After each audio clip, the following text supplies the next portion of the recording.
When I tell people about this, that our bodies change our minds, and our minds can change our behavior, and our behavior can change our outcomes, they say to me, it feels fake, right? So I said fake it till you make it. Like, it's not me. Like, I don't want to get there and then still feel like a fraud. I don't want to feel like an imposter. I don't want to get there only to feel like I'm not supposed to be here. And that really resonated with me, because I want to tell you a little story about being an imposter and feeling like I'm not supposed to be here. When I was 19, I was in a really bad car accident. I was thrown out of a car, rolled several times. I was thrown from the car, and I woke up in a head injury rehab ward. And I had been withdrawn from college, and I learned that my IQ had dropped by 2 standard deviations, which was very traumatic. I knew my IQ because I had identified with being smart, and I had been called gifted as a child. So I'm taken out of college. I keep trying to go back. They say, you're not going to finish college. Like, just, there are other things for you to do, but that's not going to work out for you. So I really struggled with this, and I have to say, having your identity taken from you, your core identity, and for me it was being smart, having that taken from you, there's nothing that leaves you feeling more powerless than that. So I felt entirely powerless. I worked and worked and worked, and I got lucky and worked and got lucky and worked. Eventually I graduated from college. It took me 4 years longer than my peers. And I convinced someone, my angel advisor, Susan Fisk, to take me on.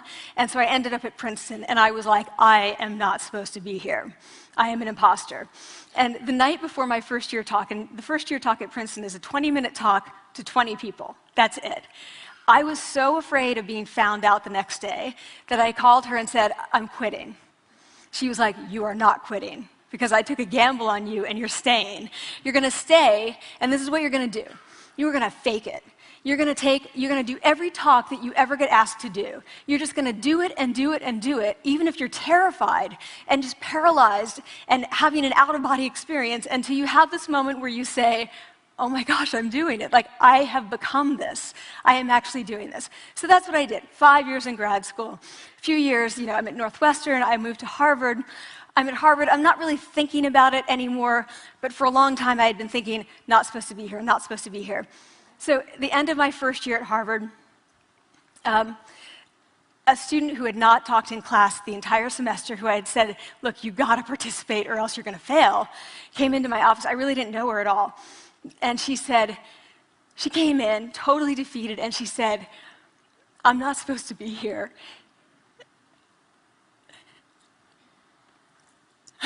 And that was the moment for me, because 2 things happened. One was that I realized, oh my gosh, I don't feel like that anymore. I don't feel that anymore, but she does, and I get that feeling. And the second was, she is supposed to be here. Like, she can fake it, she can become it. So I was like, yes, you are. You are supposed to be here, and tomorrow you're going to fake it, you're going to make yourself powerful, and, you're going to...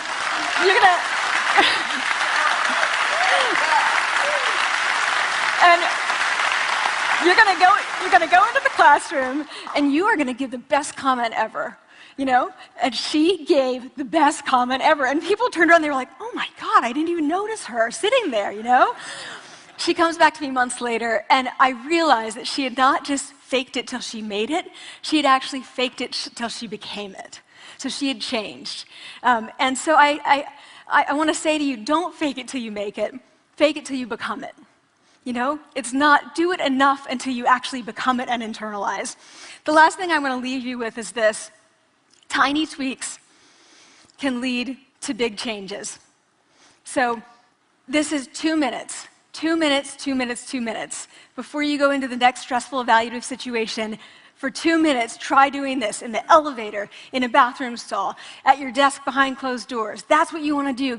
Configure your brain to cope the best in that situation. Get your testosterone up, get your cortisol down. Don't leave that situation feeling like, oh, I didn't show them who I am. Leave that situation feeling like, oh, I really feel like I got to say who I am and show who I am. So I want to ask you first, both to try power posing, and also I want to ask you to share this science, because this is simple. I don't have ego involved in this.